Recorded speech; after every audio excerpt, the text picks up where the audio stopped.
Ali veste, da je samo 10% našega DNK-ja potrjenega, raziskanega in so mu določili pač naloge, da nosi genetske zapise, tvor beljakovine, kakor že dela.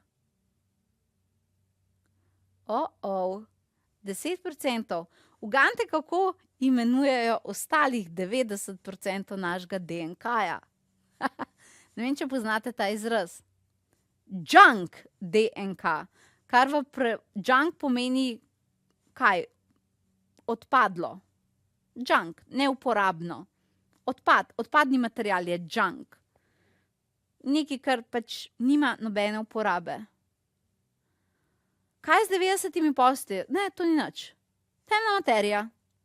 Danes ne bom učila, kaj v teh 10% noter, absolutno ne. Mene zanima, če lahko z vami, s tem tečajem teh 90% zbudim. Ker če imate vi 10% zdaj ozaveščenega, pa vam jaz iz 90% potegnem ven še 10 pa 10%, kaj se bo zgodilo z vašim svetlobnim telesom. Vaša v bistvu temna materija, DNK-ja, se bo noter zasvetla in bo razkrila neke zapise in bo pustila vzorc in bo pustila tudi absolutne manifestacijske stopinje. To je namen naše prve stopnje. Ampak, če ti osvetliš, kar je v teh 90%, pomeni, da se potem v tebi prebuja frekvenca, ki je drugim neznana, ki imajo samo 10% vpogled vase. To se nekako tudi z našimi možgani sovpada.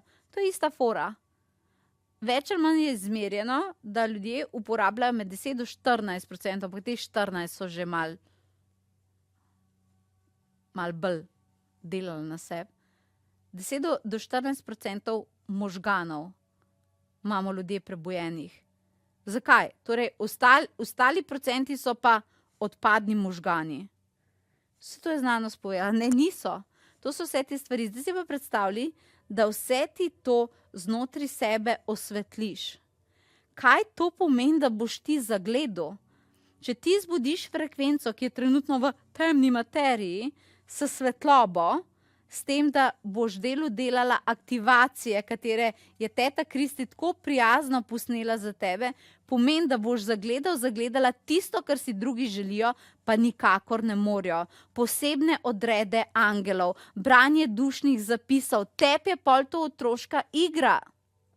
Tega se ne naučiš iz neke skripte, pa tako naprej, ampak v bistvu je to tvoja sposobnost, ker ko ti zbudiš znotraj tebe svetlobo, lahko bereš svetlobne zapise, ker ti s svojo svetlobo njih osvetliš.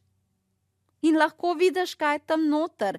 Isto, kakor sonce osvetljuje planete in jih lahko vidimo, Mars, Saturn, Jupiter in tako naprej.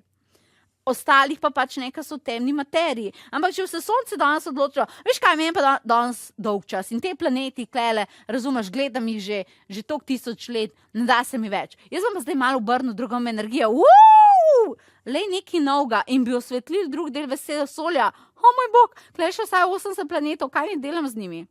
Isto ti narediš, ti z prebujanjem svetlobnega telesa in svetlobnega DNK-ja zbudiš notranjo aktivacijo in osvetliš tisto, kar si vsi to divje želijo, ampak iščejo nekoga drugega, da to dela za njih. Da jim prebereš dušne zapise.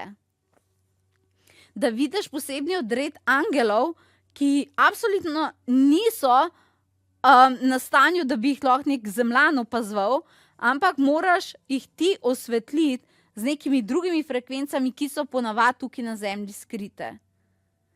Ali veš, da obstaja prav posebna angelska DNK terapija, ki pojde v tvoj svetlobni DNK in iz tam potisne energijo v tvojo manifestacijo in kaj se zgodi s tvojim življenjem potem, je skoraj da nemogoče razložiti, ker to je tako zelo nekaj veličastnega.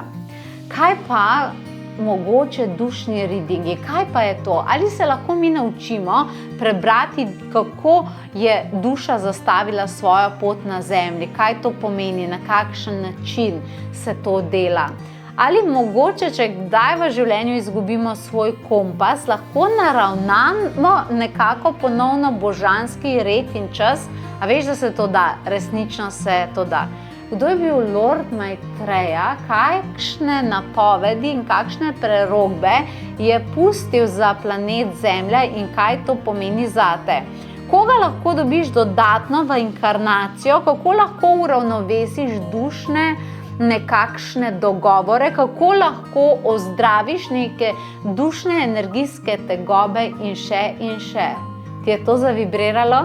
Meni tudi, kajti to je univerza spiritualnih študij, tečaj, ki je resnično nekaj globokega, skrivnostnega in za dušo. In če te pokliče, si naklikaj povezavo, kmalu prihaja in se nam pridruži.